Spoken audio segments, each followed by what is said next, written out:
I'm here in Cleveland. Why am I not in Houston? I don't understand, but there's a smiley Nico Collins, freshly played, #1 wide receiver, Super Bowl contender, Randy Moss comparisons. How do you break down the wide receiver huddle? Do it for me, yeah. Oh, man. Do it quickly. A bunch of playmakers, a lot of explosive players, how do you break down the group? What you mean? Never mind. Let's just, how we slide out. And the show starts now.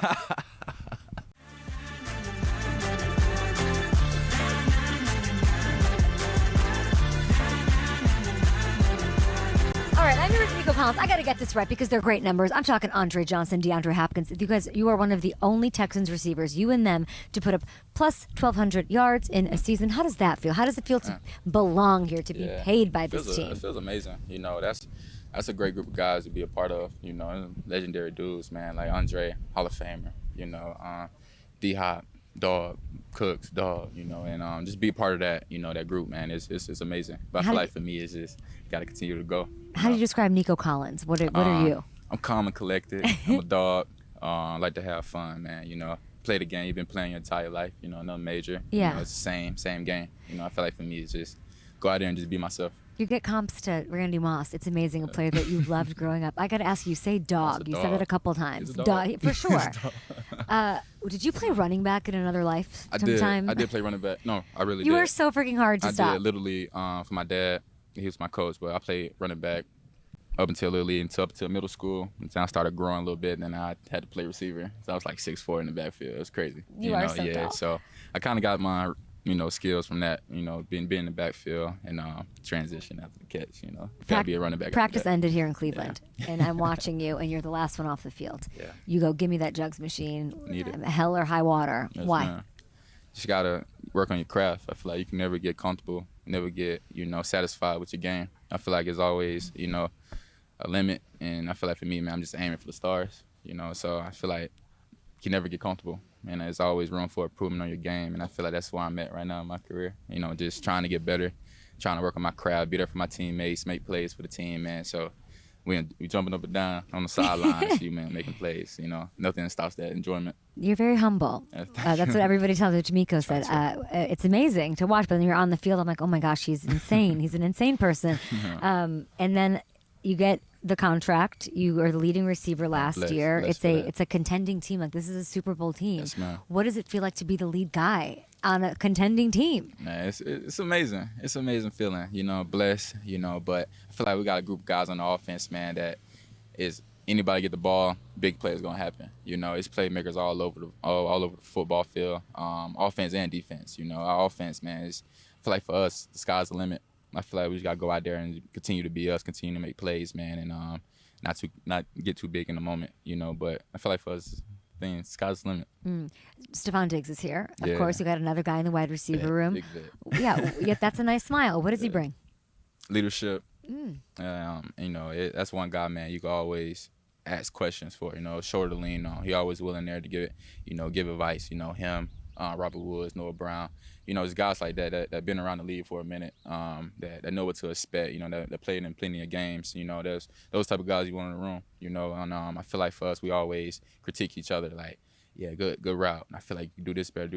We come back to the huddle, just asking each other, like, how is this? You know what I'm saying? So I feel like that's something you want to be a part of, man, and we always willing, to help each other. Always, excited to see each other make plays out there. There's no better feeling, seeing your brother out there catching a deep ball on the sideline. Everybody saying blue. So I feel like, man, it's a great feeling. Have stuff in the room, man. A new face, new vet, new energy. So I feel like for us, man, the sky's the limit. I love that. You're a very clutch receiver. Like, in the big moments, you're always making plays. Do you celebrate the fact that you're clutch? Do you notice that it stands out to me? Yeah, sometimes. But I feel like you make a play, you gotta get back to the huddle. You gotta know what's coming, But I feel like at times, man, those emotion shows. You gotta enjoy the game. Like I said, you playing this game your entire life. At the highest level, hardest level ever. So I feel like, man, it's only right for us to celebrate any play you make. It's not easy to make plays in the league. He sends it your way, though, in big spots. How do you work on your chemistry with C.J. Stroud even now, even though you guys obviously connected a ton last year? What have you guys done this offseason? Same thing. After OTAs ended, we all got together as a receiver group, tight end group. We threw together in L.A. and Miami. Houston a little bit, and even like just stay out the practice, just connecting on the throws. We feel like we didn't connect on. Just the reps, just the timing, because the little details matter, on Sundays, just go route, just barely miss, tip of the fingertips, it could be just off the release, just wasting too time, you know what I'm saying, just look point, little things like that, little things like that matter, in big games. So I feel like for us, man, just never get comfortable. Always willing to get better. Ryan's had this whole thing about iron sharpens iron. I know he preaches that a lot. It looks like it's happening in your wide receiver room, critiquing each other, making each other better. Yeah. But tell me about Stingley, man, because he's that whole defense is crazy, and our secondary, man, it's gonna be nice. It's times in practice. Wow. Yeah, it's times in practice we was like, what the offense at? You know what I'm saying? But our defense, man, DBs, bro, they are nice. The sky's the limit for them.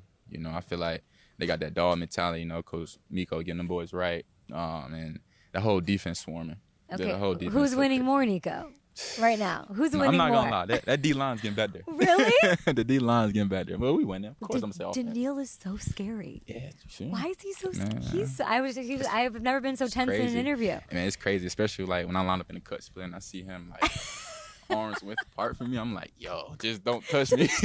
I saw those arms. I was like, get away from me. Dude's a beast, man. Amazing. But I'm glad he's on my team. Okay, yeah, I'm glad that you're on this team and that you're smiling and happy and ready to go. You guys have so much going on in Cleveland. Good luck against the Steelers and this season. Maybe I'll see you in New Orleans. Yeah, most definitely you will. Thank you so much. Most definitely we will. Let's go. We'll be back. All right, I am here with Coach DeMeco Ryans. Practice just wrapped up, and I heard, whoa, whoa, whoa, whoa, whoa. What is that?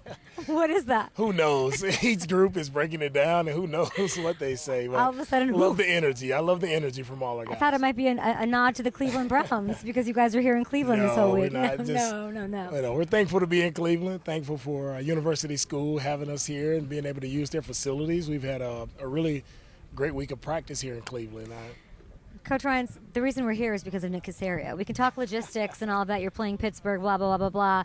But we're really here because he wanted to flex with his trophies, which I hear. Is that what it is? Have you seen his trophies? I've seen the trophies. I've seen his pictures. He's big time. So shout out to Nick for allowing us to use his alma mater here. So he played quarterback 30 years ago here, and he took you to show you his trophies. He did not show me his trophies. Some of my support staff made sure I saw the trophies. Interesting. Okay, we're at camp. Tell me who's sticking out to you. I hear Lassiter is crushing it. Maybe we start on defense. For sure. Defensively, it starts up front. Will and Danielle, they've done a great job up front with us.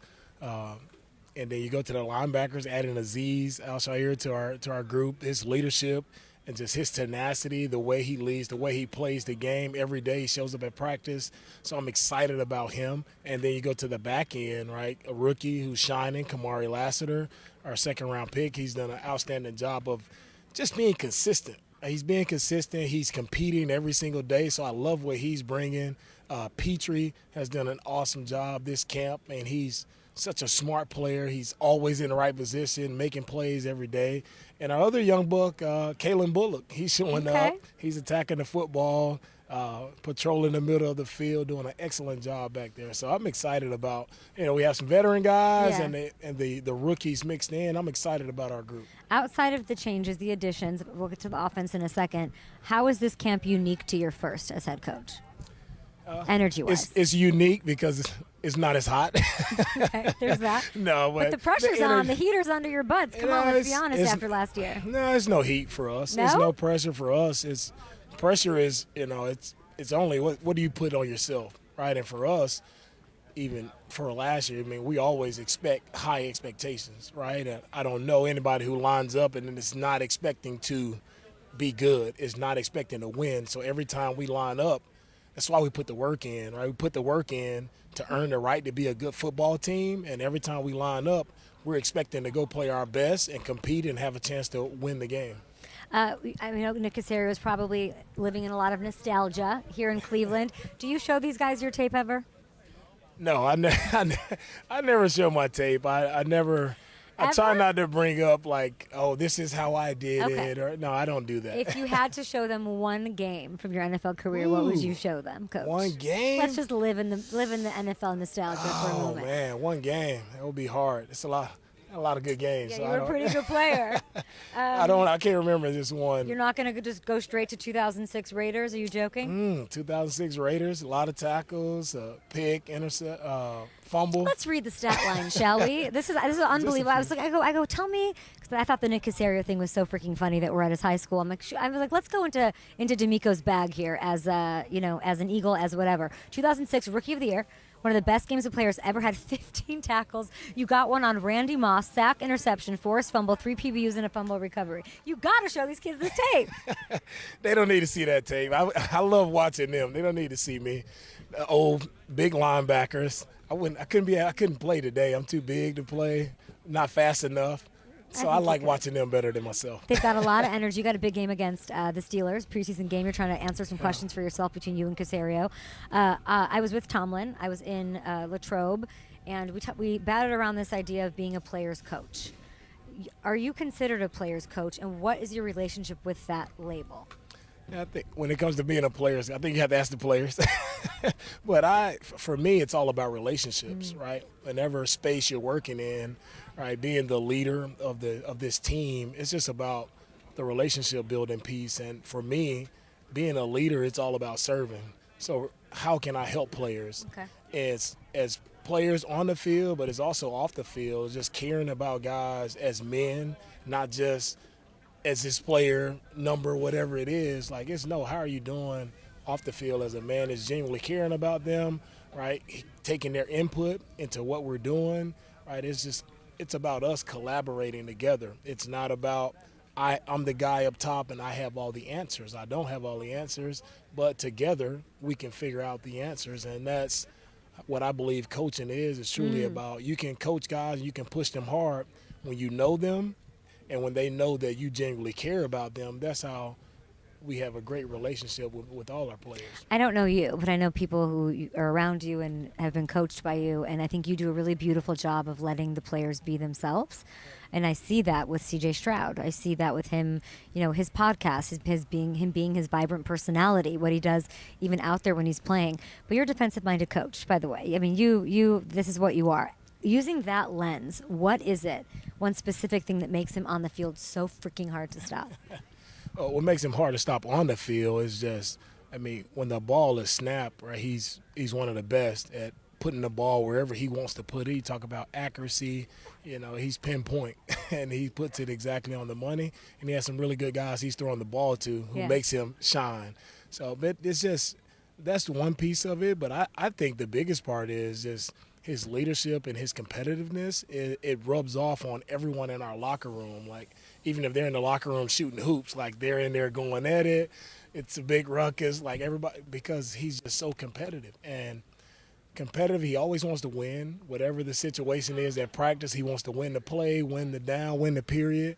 But he also likes to see his teammates succeed. And that's when you know you got a true leader, right? It's not about him. He's humble, but he also cares about the guys that he's leading, and they feel that. They feel the positive energy from him, and all our guys, they want to rally around him. They want to play for him. They want to do their best because they know we have a good young quarterback, so they want to shine for him. And he's got some great weapons. You've got Stephon Diggs, one of the best here. Nico Collins, the leading receiver here. He gets paid. He's great. He's super humble. A lot of humility to him.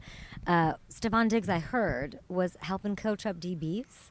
What is that? Were you aware of that? I heard Davis Mills say that, and it got no love out there. I'd like you to speak about that because to me, I read that and thought that's really rare. I don't even know that wide receivers help each other out, but he's out there hanging out with Stingley and Lassiter. Right, that's the unique thing about Steph. Yeah. Like, he's another guy who, and not knowing him before he came here, you talk about a guy who loves football. He's passionate about what he does, and he's so willing to help everyone else around him, not only the receivers, but you see him talking to the DBs, hey, play this. This is how you could play this a little bit better, and it's vice versa. And that's what I talk about from Scripture is just iron sharpening iron a lot. And when I hear so many stories of Steph, I don't see them all the time. I see some of them, but I hear so many more of him after practice, working with DBs, working with receivers, talking to linebackers. It's just that's what a leader is, right? And Steph shows that every day. He shows up every day with the unbelievable energy, right, to him, and about himself. He I just love him. he brings it, right? I love him. I love what he's shown to our team so far. But he's a leader. You're saying Stephon Diggs is a leader. No doubt about it. There's no doubt about he's a leader, right? And I told our guys, like, when you feel his passion, you feel his energy, he sees how much he cares. Like, everybody needs to get that in their spirit. I was in Buffalo, and I hated anything I would ask any of the players. If they said, we're having a great camp, it was because Stephon Diggs isn't. And things got misconstrued, and it really pissed me off because I'm a big Stephon Diggs supporter, and I don't like labels. I like that you're speaking about what a leader he is, what a teammate he is. Are y'all operating, though, in this offense without a number one wide receiver? Who's number one? Whoever gets the ball, that's number one, right? I think when you have as many talented guys as we have, Tank, Nico, Steph, I mean, you have three of the top guys in the league at the position. So it's just a matter of, CJ just going through his process and hitting whoever is open. That's number one. Preseason snaps. I don't know why this is a thing.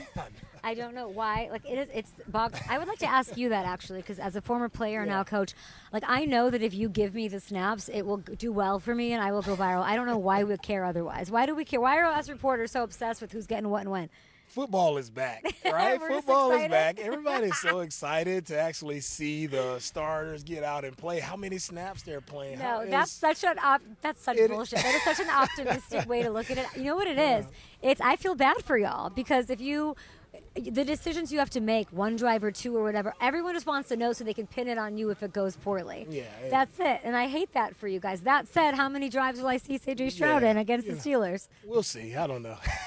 Right now, we'll probably see, 2 drives. It all depends on how well the first drive goes, right? But I'm expecting them to go out and get at least 1 or 2 drives. And for our guys, just to get used to playing again. I know back when I played, there was no question. Like, you were playing first quarter, you were playing a half, you were playing a half, and into the third. So it was no question about who's playing, who's not playing. I want to ask you about this, your schedule here. I know you're not focused on this at all, but just indulge me, Coach. You face the Cowboys Week 11. Star for the Eagles, obviously. Does that rivalry ever leave you? The Cowboys rivalry? Yeah. Oh, man, it's hard to leave me, especially being in Houston. There's so many Cowboy fans who are, people in the community. People go to church with their Cowboy fans, so I hear it all the time. Does it do a little something extra to you, Coach? It doesn't. It doesn't do anything for me. It's all. I love the passion that the Cowboy fans have because they are truly passionate about their team, and I love that for just being a sports junkie. Like, I love fans who are passionate about their team. And this game is so far away, though. Wow. It is, but I have this whole thing that y'all are going to steal America's team's title. I said it a couple months ago. I mean, I've got Super Bowl expectations. Y'all dropped that rookie album, and I need the follow-up, and I think it's going to be hard to do that. That said, I'm really excited about your pass rush. I wanted to end there. You've got, obviously, Danielle Hunter, Houston boy. Like, love that he gets to return home. He's amazing. 16.5 sacks last year, and now he's got, Will Anderson and all of that. Is there room for J.J. Watt on this team? TJ kept the door open. Yeah. Casario kept the door open. Right. Now you better close the door, Coach. You got the opportunity right here. JJ knows. Anytime he's ready, I'm ready. What does that mean? If he's ready. JJ's been out now for 2 years? When you stop playing football for 2 years, it's hard to come back. So you're saying that knowing it's an open invitation, but he's probably not going to take it. It's always open for JJ. I'm never closing that door. We're leaving the door open. Appreciate the time, Coach. Last really quick one for you, Casarius. I said, what should I ask him? And he goes, ask him why he's always smiley. Oh, why I'm always smiling. I'm so blessed. Like, his life is so great for me to be here, like, doing what I love doing, coaching a team I played for, the Houston Tech. Like, great family, beautiful wife, 4 beautiful kids. Like, every day is a great day for me. That's why I'm always smiling. It's good to be DeMeco Ryans, even though you were robbed of Coach of the Year last year, which I think we'll rectify and fix in 2024. Thank you, Coach. Thank you, Kate. Okay, this is a gentleman who's going to give and has given AFC quarterbacks nightmares for years. 16.5 sacks last year. Danielle Hunter back with Houston, but not in Houston. How's the week been here in Cleveland? It's been good so far. A lot of team bonding, doing stuff around the hotel and around the hotel together, along with practicing. It's been a good week of practice so far with everybody. So it's been going along well. You're here because you have a game against the Steelers. You guys are playing in the Hall of Fame game. We're a couple weeks away from the season. How does this trip, being together like you're saying, how does that help you? Well, like I said, it helps us bond, getting to know your teammate a little bit more, your coaches a little bit more. I don't know what it is about that, but it helps with a winning team, with the winning culture. Knowing a lot about your teammate, it just helps you go that far as a team. When you come into a team where you're new, you're a rookie in a way, but you're walking in as this veteran, this badass veteran. What's that like? I don't look at it in any certain type of way. I just come in, try to do my part, help the team get better, help the team get wins, bring up the young guys, and bring up the spirit of the team. I'm here to help the football team win football games and win championships. So. And you do that by destroying quarterbacks, which I love. I was looking at the numbers this morning. It's great. You got like Jalen Hurts 3 times in a game. He's terrified. You got your hands on Mahomes last year. That was really nice. When it comes to this year, you get to face the NFC. You get to face the North. What's that going to be like going back up against Minnesota? It's going to be fun, being able to go out there with my teammates, rushing together as a unit, as a defensive line. All that wouldn't be possible if it wasn't for us working together as a unit last year. But this year, it should be even better because we have more veterans. We have over 40 years plus of combined experience years in our defensive line room. So we're pretty excited about that. I love that. I was talking to your coach. I said, why are you so smiling? He goes, life's good. I'm coaching for the team that I played for. You're now playing for the team that you grew up in, watching. Were you a fan of DeMeco Ryans when you were coming up? I watched the Texans play, but I wasn't into too much football around then. So, but I knew a lot about J.J. Watt, DeMeco Ryans, Andre Johnson. I watched them play. So. You and Everson Griffin. I mean, I'm from Chicago, so I had to watch this shit all the time. Y'all just destroying every quarterback that went through the revolving door. You and Everson just crushed people. It was a really lethal 1-2 punch. What does Will Anderson bring? I mean, we saw what he brought last year, but in your eyes, as being that person opposite you that can sort of do the same thing, maybe? I think with Will, he's a far ahead of the game for somebody that's going into year 2. I see it every single day, how he carries himself as a player and as a human being, and I'm very impressed because my years of being in the league, I've never seen anybody do such a thing. And the year he had last year, it was a phenomenal year, but I felt like this year only the sky's the limit for him. And being able to have the defensive line that we have with who we have inside and whoever's on the end, I feel like opposing offensive lines, they'll have to pick their poison, because I feel like we got pretty much technicians all around the board. So we rush together as a unit. Are there any changes to what you do? Like, obviously, you had an insane year, top 5, top 10, 16.5 sacks, all that. TFL's up the wazoo. Does your role change schematically here? Playing defensive line, it's all about sticking with the basics, getting off the ball, using your hands, using your eyes, and being disciplined. That's one of the main important things of being a defensive lineman. Some days you might not be motivated, but as long as you're disciplined, you'll just keep stacking days. You're so intimidating. Do you know that about yourself? People say that all the time, but you just gotta get to know me. No, what do you mean? I'm actually I'm tense. Like, you're an intimidating man. You don't think so? I mean, people say that all the time. Yeah. But you just gotta get to know me. I think I would pee down my leg if I was a quarterback facing you. Especially I'm picturing just seeing the top half of your face. Like, I would lose my mind, I think, a little bit. You like that? Yeah. Football-wise, yeah. You're into that. You've known Diggs a long time. I didn't get to see him today, but I love him. You know him from, obviously, your time with the Vikings. How is he fitting in here? Oh, he's fitting in well.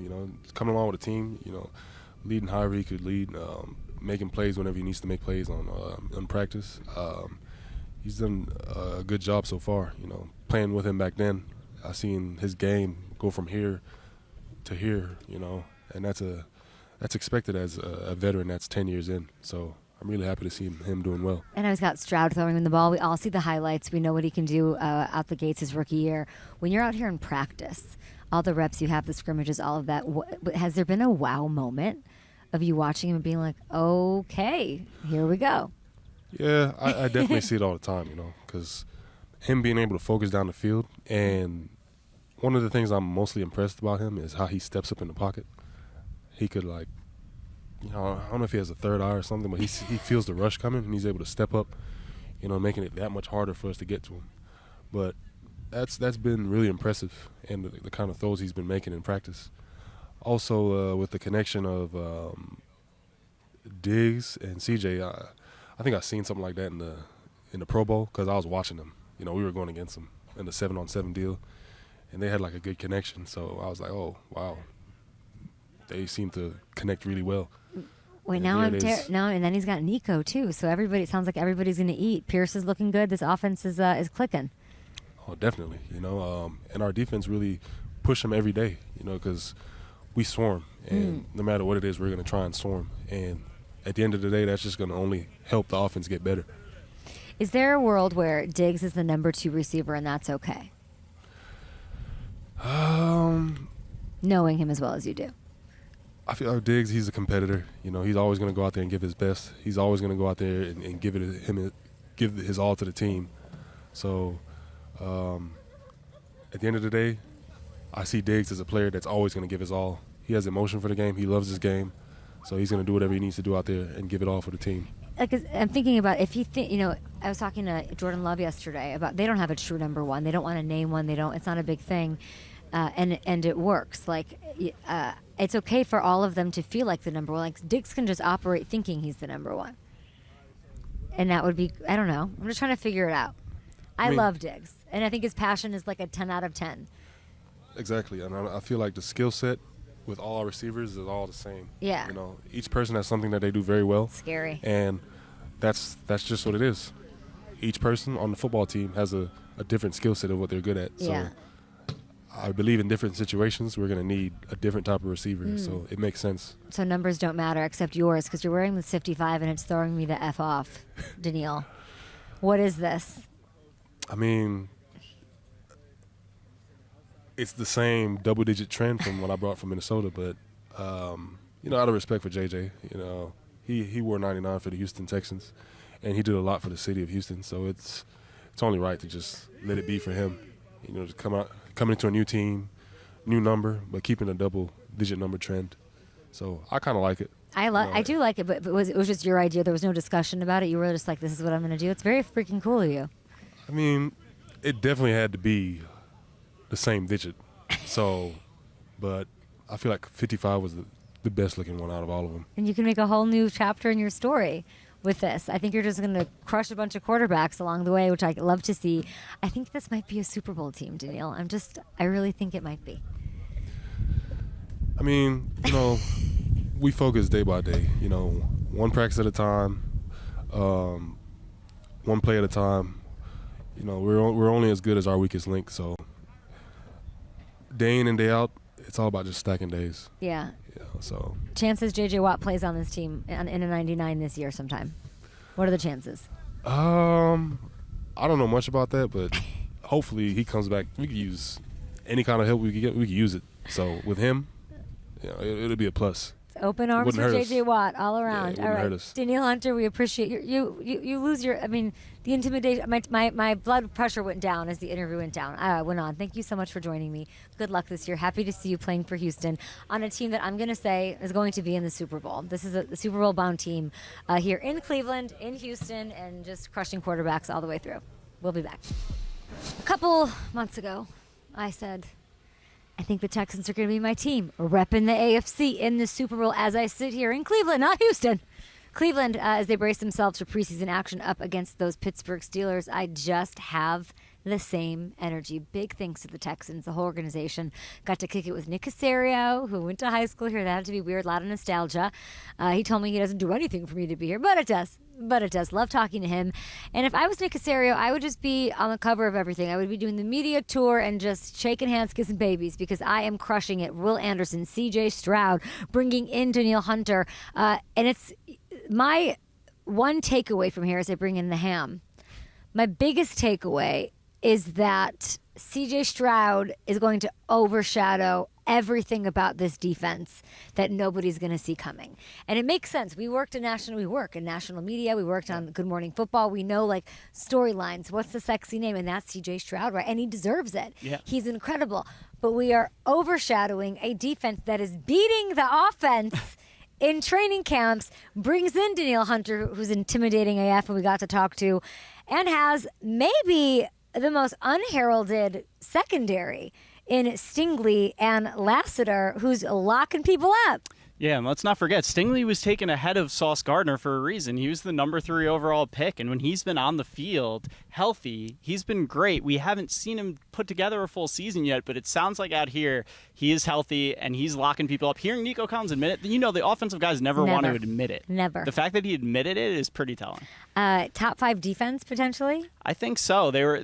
I think they were 11th last year, but that doesn't sit right with DeMeco either. So I think we're going to see a big jump with that pass rush tandem too with Danielle Hunter and Will Anderson. And then J.J. Watt will come in rare form by week 11, apparently. Yeah. Why won't they close the door on that? Because I think it's going to happen. It has to be that, right? Because you'd do. Want to. It's not that I keep asking it. It's that I'm looking for the door shutting. Yeah. I don't want to talk about it. Let the man live. Move on. He's a dad. He's happy. He's doing his media thing. Yeah. But T.J. Watt leaves the door open. Cassera leaves the door open. And this was the trifecta. This was DeMeco. And an open arm Danielle Hunter saying, come in here. Make us better. Give us depth. And if they can get him out here for however many snaps a game or for the season, that would be insane, formidable, and give a nice emotional jolt to a team that seems very calm, don't seem to be feeling the pressure that I think does exist here. Yeah. I always compare it to any artist, and you hear artists talk about this all the time. You put out your first album and it crushes, and you get best new music, best new album. The sophomore album is the hardest thing to do because do you change who you are? Are you the same? Do you run it back? Will it ever be as good? And that's what they're facing here with lots of new pieces on offense. We can talk about the wide receivers. Great to meet Nico Collins, who is somehow so humble when you sit next to him, but clearly flips a switch when he's out there and he turns into just a complete monster, in his own words, calling himself a dog that he compares to the dogs that he grew up around loving in Randy Moss and company. The question I do have, the run game was tough last year. Yeah. They did, I was talking to, they by the way, these beat reporters were like, we ran all over Cincinnati last year. Motor put up numbers on, and they did, and that's something, of course, Cincy working on. But is the run game, Pierce company, are they going to be able to help offensively? Yeah, and adding Mix into the mix. But Singletary was big for them last year. That was such an underrated piece. He's with the Giants now. But they didn't run a ton. You think they're going to run more this year? Yeah, a bunch. I guess my question is, how does that work? Joe Mixon dealing with an injury, so successful for the Bengals. I can't imagine he's going to have that same role here. Do you think he will? Yeah, it seems like, with a Pierce too, they're both tough runners, they're both physical runners, which does signal, and defensive coaches, they do love to run the ball, and if they can do that, that's going to help C.J. Stroud that much more, because having to deal, taking that pounding from the run game play after play, and then having to deal with those 3 receivers, all of which I think are superstar players. It's a nightmare to have to think about defending. It's wild to think we're going to Chicago tomorrow. And, it's Caleb Williams, and there's a lot of just, can Caleb Williams Stroud this thing up? I don't know. And I'm thinking about it just comparatively coming into the league the way Stroud did, because isn't that the measuring stick for this young rookie quarterback walking into a better situation than Stroud walked into last year with a new coach, with a lot of new pieces, and it's just super interesting to think of the litmus test and the standard and the bar really that Caleb Williams is going to have to jump to get into Stroud's world. Yeah, it's true. There are enough expectations that come with being the number 1 overall pick, but coming the year after, we saw a guy completely change a franchise like Stroud did. But I do think Caleb can be that guy because of that situation too.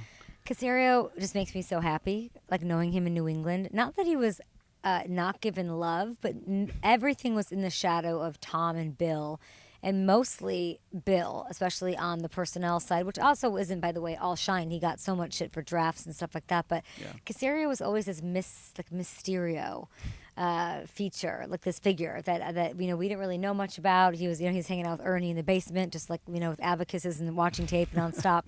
But to see him sort of shine and thrive, and I'll say this, be visible. Yeah.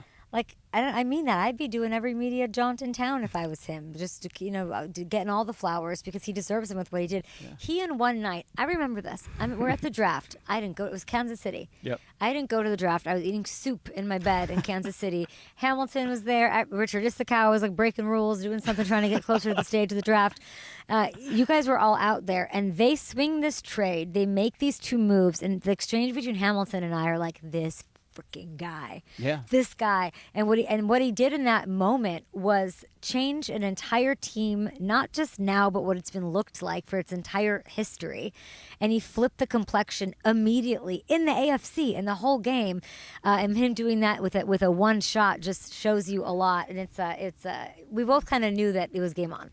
Yeah, and it's funny because they got criticized for it at the time too, which is, and obviously you draft both rookies of the year as such a flex on both sides of the ball, and then not just to be satisfied with having the young team that they have, but to go strike on that window and get Diggs, get Danielle Hunter, bring those veterans in here that are just going to elevate this team now to another level. The bringing in Diggs thing is a story here, and for Caserio, making that move only tells me we want to win right now. Yeah. And he thinks that whatever might be with Stefan or not exist or just bringing in another receiver of that caliber, and he's such a great talented wide receiver, is here's the window. We know how to get the best out of him. We're going to manage this. We actually have Nico Collins, who's so humble, so whatever. We're going to take care of him, and it's all going to work together. That is for a Super Bowl win. That is what those decisions are made for, bringing in even a Hunter, leaving that door open for what? That's not to have a cute storyline for this year. That's, make no mistake, everyone.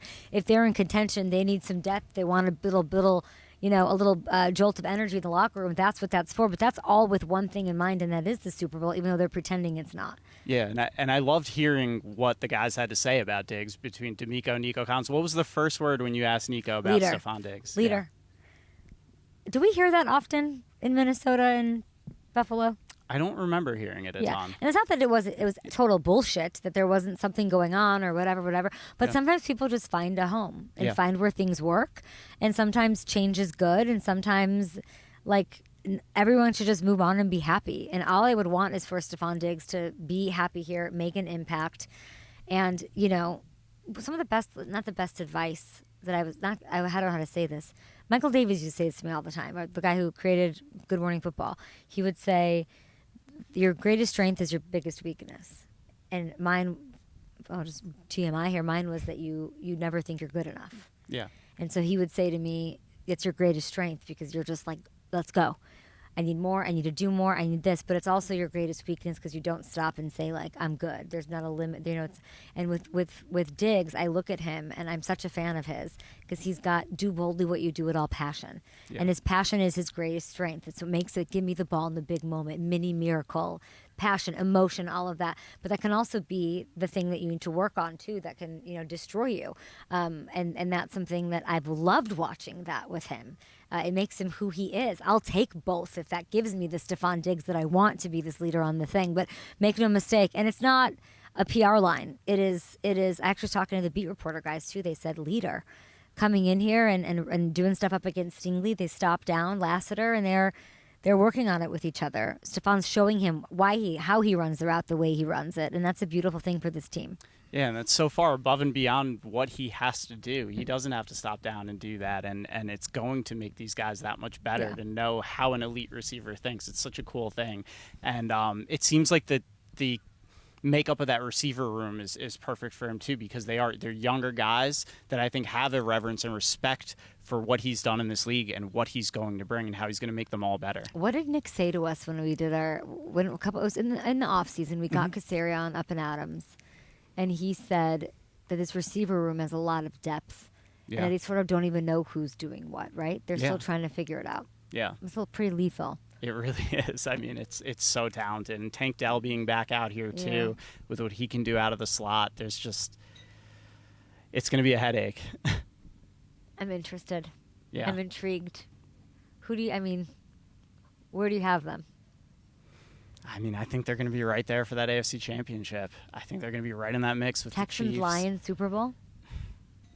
That would be something. Two franchises that have come such a long way in such a short period of time. Former Texan DJ Reader up on that squad. That would be a fun little Super Bowl. Yeah, that would be.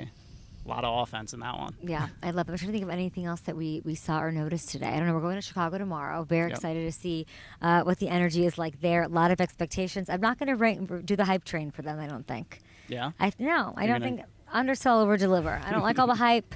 I don't want to see any of it. I want to hear bad. No, I'm kidding. But it'll be exciting to talk to Eberflus. I saw some of his stuff with Nick Saban. Yeah. Those little bits, and I'm excited to stream and binge watch on our long drive from Cleveland to Chicago. That'll be fun. It's going to be great. Goodbye. We'll see you guys tomorrow in Chicago. Bye.